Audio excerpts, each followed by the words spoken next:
Welcome to the Mom's Mental Oasis, the show that explores maternal mental health, motherhood, and parenting. We are all about nurturing, supporting, and educating because we know that when we know better, we do better.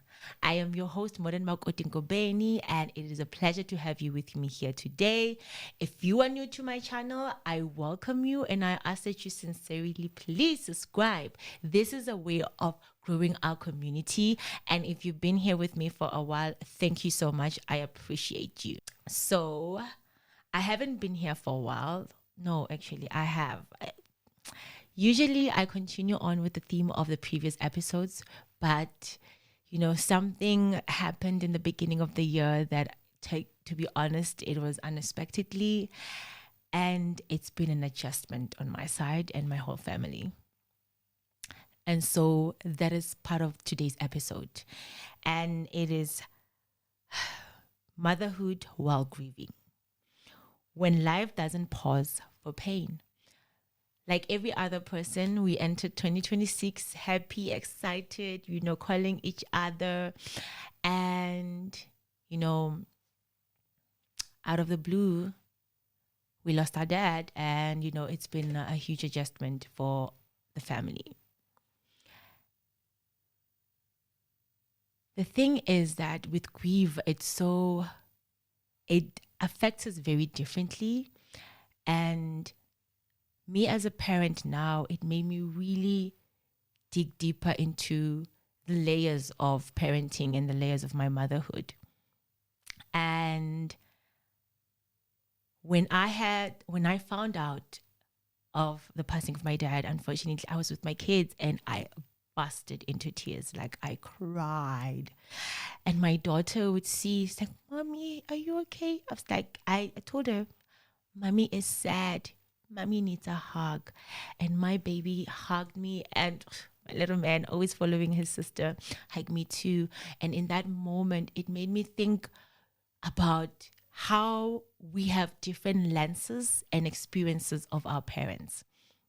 And in the same way, we also are parenting our kids differently depending on the seasons of our life and the circumstances in which we are in. And what was important in that moment is that I had to hold myself, and I had to, unfortunately, I am a person who allows myself to feel. And I feel that is one of the things I always promote on my pages, is that your emotions are important. You have to feel to be able to move. But then it's a very different ball game when you're a parent, when you have your kids, especially all of this depends on the ages in which your children are in. That is how you will know the appropriate ways or the right approaches you take. I have little ones between the ages of 4 and 3, so ages of 4 and 2. So my approach to things becomes very different. And that's how, today's episode is going to be laid on, and the different lenses of our journey as mothers, and as well as how circumstances and the seasons of our lives affect the way we're parenting. Grief is a very different experience. We all grieve differently. And I'm sort of similar to my mom. I grieve with me, grieving means I just become productive. I'm a workaholic, and I start just work, because that's the way I deal with the emotions. But now as a mom, because I have to be present in my kids, it becomes very hard. It becomes hard depending on the relationship you had with the person that you are grieving. And this is where I talk about the lenses and the seasons that we experience.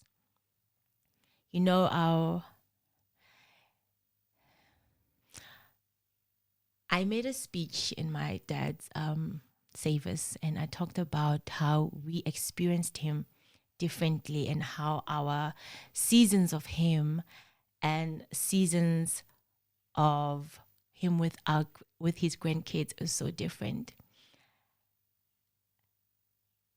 I saw my dad very differently when it comes to the grandkids.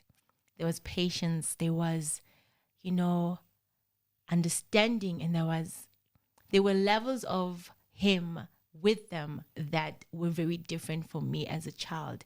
And I feel like that is where it then hits you as a parent, how important for you to be very present in the life of your kids, and to be present in a way that reflects you, because when you are gone, the memories and the way in which you were with them will be what you remembered for. But unfortunately, when you're a mom and you're going through all of this, you don't get the opportunity to pause. I didn't get the opportunity to pause and reflect. I feel like only one day was given for me. After that, everything had to be in motion.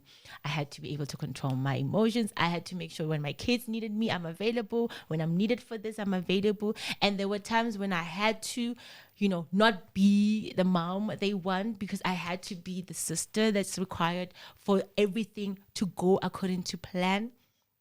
And that's where at times, we don't pause and feel the pain. But what I do want us to talk about is how sometimes during grieving you are more needed by others, and that doesn't give you time to grieve. And I feel like in the beginning of the process, you don't have that. You don't have the privilege of stopping. You don't have the privilege of feeling. You don't have the privilege of, saying, okay, I also lost a parent. Let me have this moment. Your kids are on you, and now you have to explain to your children that this important person in their life is gone. And depending, again, as I said, the age in which they're in, where the appropriate wording or an explanation for your kids needs to be in a way that doesn't really create, this trauma or confusion in them. So I feel like when you're explaining death to your kids, make sure that it's age appropriate for them.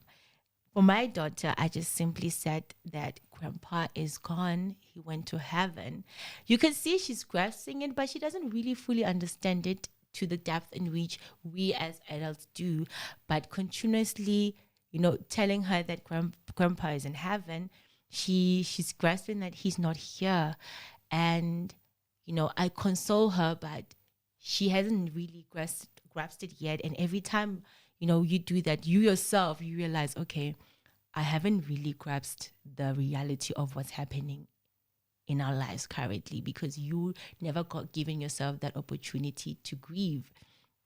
And it's okay for now. I feel like it's okay during that time to be strong and to make things happen, because we can't all break down. There has to be somebody who's keeping things together.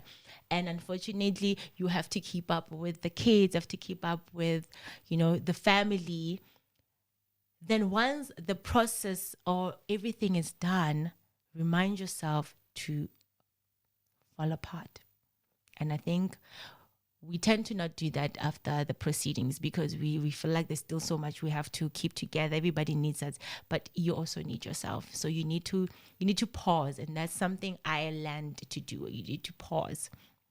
You need to pause. You need to fall apart. Cry yourself. Like, remember, as I said during the doing Finding Yourself series, that grieving everything that you used to do, grieving the old you, grieving things, is an important first step into getting to the stage where you really can work on and be better for yourself. Now I want us to touch on this part where our experience of motherhood is shaped by the lens of our circumstances and the seasons we are in. Sometimes you are going to be in a season where the sun is bright, everything is amazing. You don't even know. Okay, can God bless you any more than this? And during that time, it's very easy for you to do things for your kids in a way that it brings joy to them, right?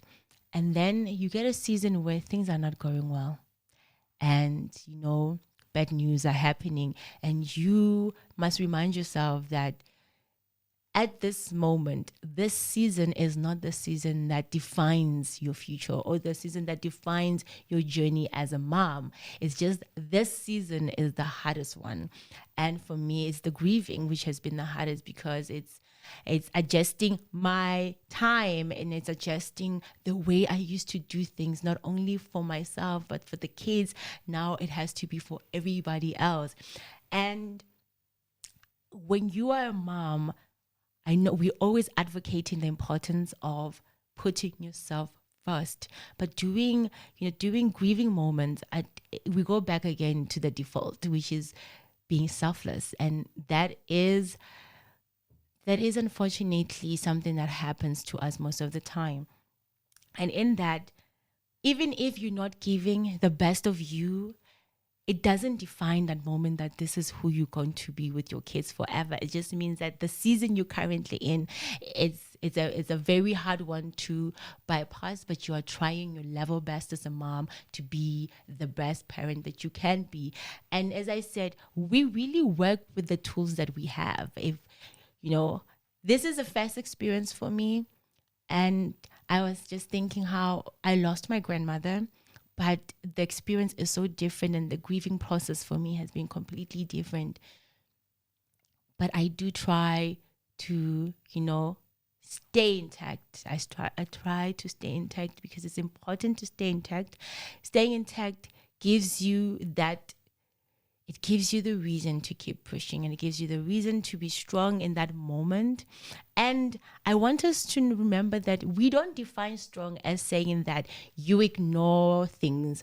Because you know how there's a way in which we define strong for women, and especially Black women. But we've changing that. Even I've changed that definition of strong. My strong does not limit me feeling my emotions. My strong does not limit me from firming my boundaries, even with myself. That doesn't mean that. And my strong doesn't mean that I shouldn't be soft in the things that I do or graceful in how I approach things. And that's the season that I feel like, because of how last year I was so graceful to myself and how the things I was doing, the period in which I'm going through now, that graceness keeps coming back to me. And patience is a ruler, because the kids don't change, guys. When you're grieving, the kids don't change. If you have a 2-year-old who's a toddler who does tantrums, their tantrums continue. They don't go to a moment and be like, my mom is not okay, let me be this way. No, that still continues. And you have to remember to be graceful. You have to remember to be kind. If you are not kind to yourself, you can't be kind to your kids, because already how you treat yourself reflects back into them. And now when we talk about the season, and I want to integrate it into our parents and how, we have to look at them very differently, especially when you have kids, is that they are moments, and can I say there's good and there's bad moments. And before, I used to dwell a lot in bad moments because that was how I was surviving. I was always in survival mode. And survival mode, for me to be able to, overcome certain things, I had to always remind myself of those. But once I had my kids and I saw my parents with them, that changed the way I view surviving. Maybe we don't use surviving. Let's say I changed the way I move. And when you lose someone who is a very important part of the family, you start realizing that as much as there's pain in some memories, but there are some memories that are filled with lessons and perseverance. And they remind you that, honestly speaking, our parents, they do what is best with what they were given. They have learned patterns from their parents and they continue with them. And as we grow older, we see that, and then we try to change that to make sure that they do better for their grandkids. And they do. They somehow do. And that then reminds you that change is possible when you put effort. And it's the same with us, with our kids. We're putting effort in doing the best we can. During this phasing of grieving, you remind yourself that, okay, I am in pain, but my baby doesn't know this pain. They're not experiencing it. I'm here. I'm still present. I need to remind myself of that so that when they're having a meltdown, I don't lose it with them. Other times I do. Okay. Other times I'm not perfect, but I feel like because of that, I remind myself to be present. A lot of times we ask ourselves, when do we then start feeling the joy of life? And I feel like with grief, we don't really know when we're gonna feel the joy of life. One moment you can have the most amazing moments, and then suddenly, your mind is thinking, your mind is in that moment, and you are stuck in this sad phase. And you have to remind yourself that you do have to have a bit of joy in that moment, because you are now a mother to two kids, as I explained before, that they are not experiencing what you are experiencing. Their phase is very different, so you have to fight the guilt of needing to be sad all the time. And I feel like for you to be able to do that, you need to make space for yourself. In the beginning, I felt like grieving is very hard to do, because then instead of you missing that person, your mind trails back to the things you could have done, to what you've missed and what you could have done better. And in that moment, you have to hold yourself and be graceful to yourself. You have to remind yourself that, listen, not everything needs repetition. Not everything needs to be a guilt trip. I think that's the thing we learn the most, because now what happens is my kids will ask, "Where's grandpa? Where's grandpa?" And I always have to say the same thing over and over. And sometimes it hits you very deep that this person is not here anymore. And it's a big change. It's a big reality. So what happens is, because everybody needs you, you haven't made the space to feel. So that's why you need that permission. You need to give yourself the permission to feel. You need to give yourself permission to be sad. And now for you to have that, you need the right environment. And that is why it's important to have people, to have a community. And I am so blessed. So blessed that I've received nothing but kind words, comforting words, and supporting words from people, which I appreciated so much. And especially as I know myself, I'm not a very mushy, not mushy, guys. What's the right word? I'm not very easy to open up. That's the thing about me. I'm not very easy to open up. And, it takes a lot for you to dig, to open, like to really get the inner me. But the fact that people continue to still be supportive and show words of, comforting words to me, that in itself shows me so much that there is kindness. There's this thing I believe in. I believe that there's a good in everyone, that everybody is, there's goodness in them. But the world has shown us that that's not always the way. But, during your most difficult time, your community shows up for you. And it doesn't have to be physical all the time. A call, a text message, that keeps you from dwelling in pain. That reminds you that the world is still here. You are still present. That you still have those beautiful kids that need you presently there. And because of that, I'm so grateful for that. I'm grateful for everybody who's continuing to still show me support and, still send words of kindness. you have to be, because you feed yourself so much, sometimes you need that energy outside of you. And then your partner plays an important role during this phase of your mothering, right? During this phase of grieving as you're mothering your kids. And I have the most amazing men in my life. It is one of the main reasons I believe in this beautiful. I believe in partnership, and you need that. You need your partner. If you have a husband who understands, open up to them, even when it's hard. See, you need a patient man. That's a tip for you ladies. You make sure you get yourself a patient man. But your partner plays such an important role because they help you to hold space for yourself when you don't have the capacity. And they remind you about how good you're doing. Funerals have shown me that it like literally exposes different parts of people that you never thought you'll see ever. And having somebody behind you holding you and keeping you sane is what helps me a lot. And it's what reminded me how important it is for me to mother my kids in a good state. So when you hold space for yourself, it's not about bouncing back. I feel like that mindset mustn't be there.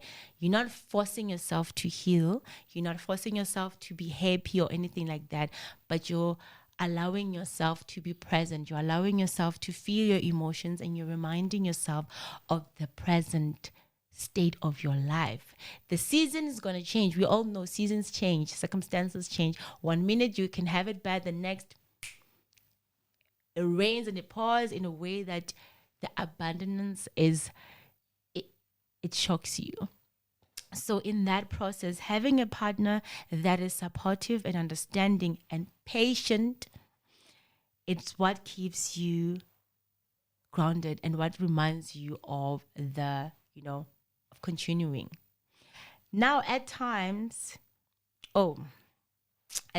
before we go to the next segment, I want to remind us that we don't grieve the same way. Let's start here. The same way I say that, we all say that, yes, postpartum has been medically said 6 weeks, but it's not really 6 weeks. You don't recover from pregnancy to giving birth to transitioning into this new phase of motherhood and toddler phase within within the 6 weeks.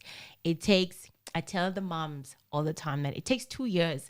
It takes 2 years for you to at least be in a state where you feel like yourself, to be feeling like, okay, I know where I'm going. It's same with grief. We don't grieve the same way, and we don't experience pain the same way.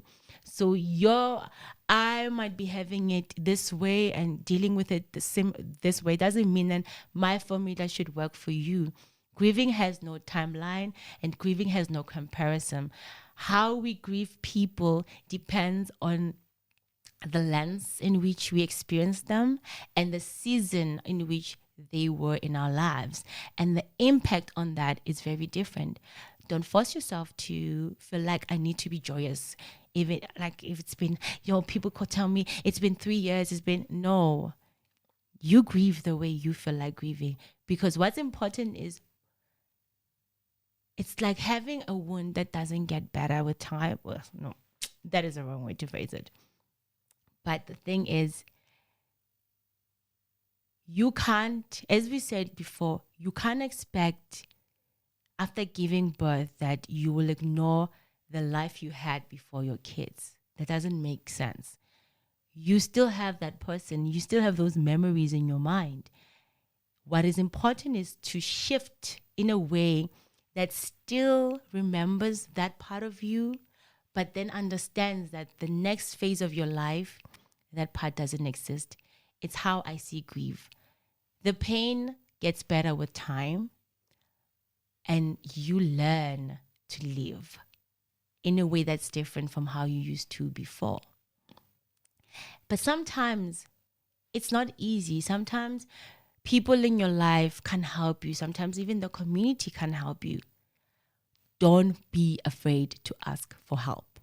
Don't be afraid to seek professional help. Therapy works.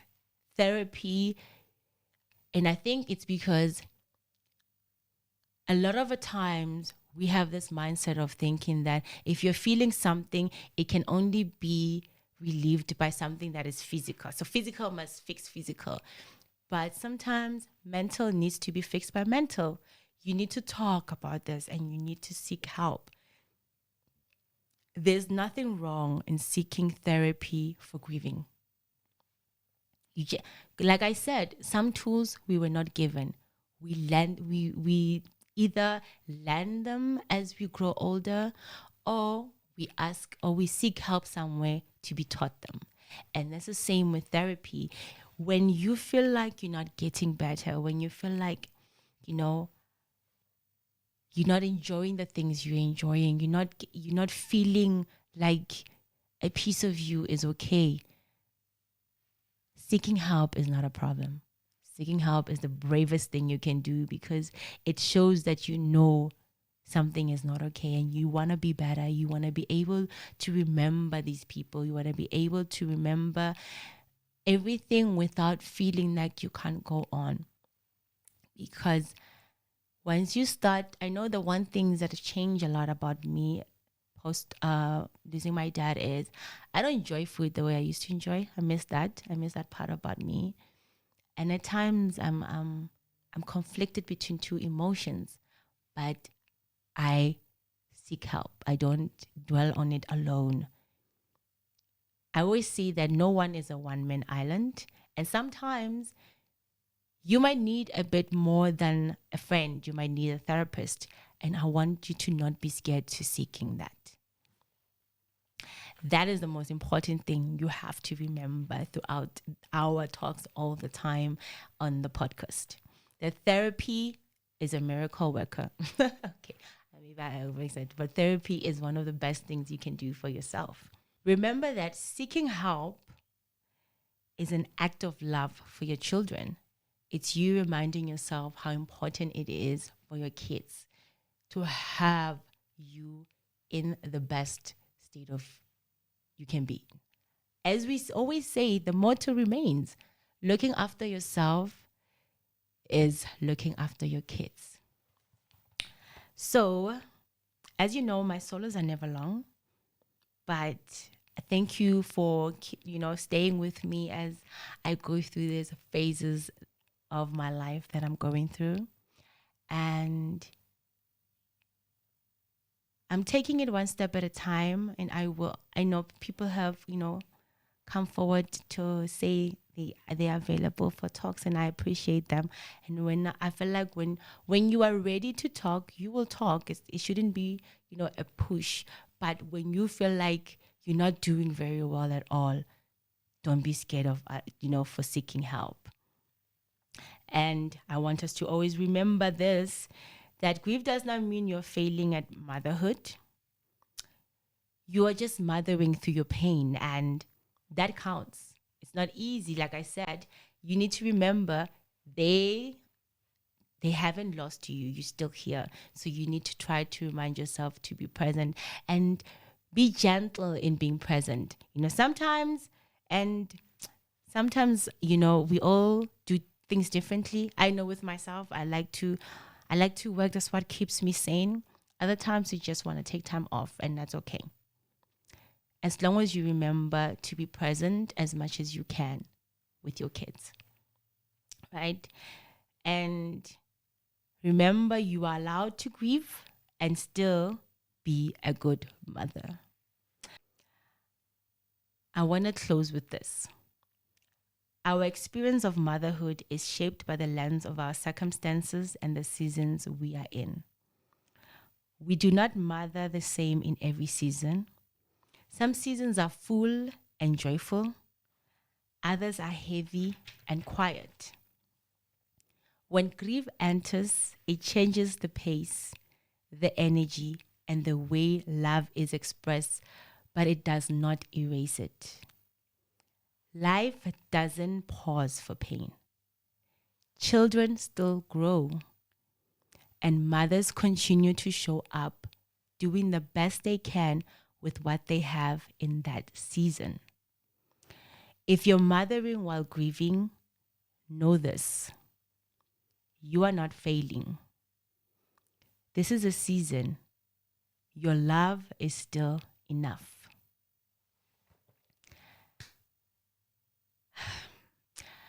It's always a pleasure to have you guys with me, and the solos are always simple and short, but I appreciate your time, and I hope you guys subscribe so we can grow the community, and we'll see each other again on the next episode. Have an amazing time, and goodbye.